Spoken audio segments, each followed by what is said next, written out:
Here's a shout out to all my art, music, PE, technology, media center, family and consumer science. I'm sure I missed a couple, but it's all out to you people. You are the folks who see all the kids all the time. And so you really deal with every kid in the building when it comes to an elementary or middle school level. And so one of the things I wanted to share with you is what happens when in your classroom, whether it be virtual, whether it be in person, you have a kind of a behavior issue, a kid who just isn't doing what they're supposed to do or creating havoc for somebody else. And you have to spend a lot of time redirecting them. And I always say, you got to have logical consequences. And where do logical consequences come from? They come from the behavior, where the behavior started. So basically right back to you, the teacher, the specialist. And so one of the problems that you all have, though, is often your schedule is so tight, it's backed up to the next class is that line at the door, the next class is signing in right now, and you don't have a lot of turnaround time, and you don't have the luxury of seeing that kid later, because maybe you don't see them for another 5 days, and that happens in rotation schedules when it comes to specials, if you will. So here's a tip that I've recommended and I've seen work very well.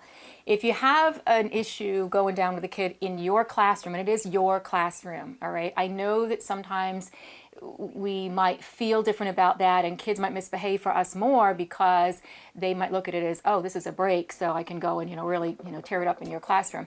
The only way you'll pull that back together is to hold them accountable to you.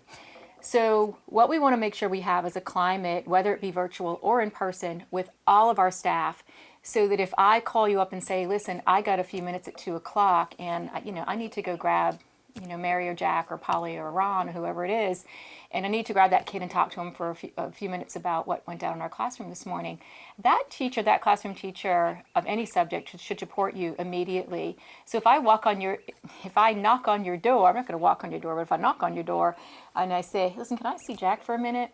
You're immediately going to say, absolutely, Jack, Miss Polly wants to see you, and I'm, your art teacher. Then I can hold Jack accountable to me. So it has to be a culture that we've built within our building so that the kids get a couple really strong messages. One, that yes, your class is an absolute class that counts. And two is you're accountable for your behavior to that teacher in that classroom. And the classroom teacher is not going to be the one that gives you a consequence. Your accountability is with them. You'll find you get a little more mileage that way. So try to set up that kind of culture, that kind of a climate. Agree with everybody that if you have a misbehavior, you could show up at any moment and grab that kid and talk to him about it. Thanks for watching, and I hope you found this video helpful. If you did, make sure to like and subscribe so you never miss another video. I speak and consult on school behavior, and I love to help districts solve some of these problems. See you next time.